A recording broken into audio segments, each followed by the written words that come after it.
Куќа со двори, 3 стана во Битола, 25 булдожери и камиони се гаранцијата која ја дал сопственикот на Марковски компани и почесен конзул на Белорусија Борче Марковски за да биде пуштен од притвор. Неофицијално според телевизија Телма, гаранцијата која што ја дале речиси 5 милиони евра во недвижен и движен имот во Битола, сопственост на Марковски компани. Одлуката ја донел Битолскиот суд, иако претходно Битолското обвинителство се изјаснило негативно по неговото барање. Судот донел одлука за мерки на претпазливост, односно еднаш неделно да се јавува во судот, а привремено му е одземен пасошот.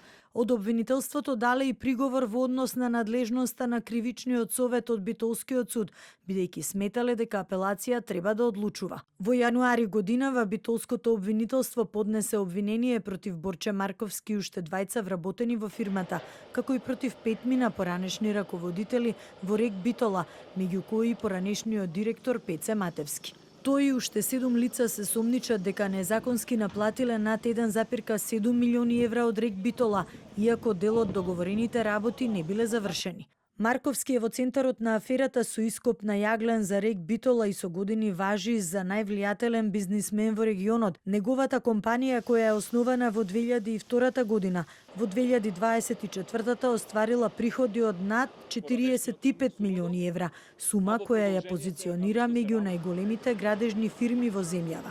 Марковски компани со години добивала огромни договори во РЕК Битола, ископ на јаглен, јаловина, одржување и механизација.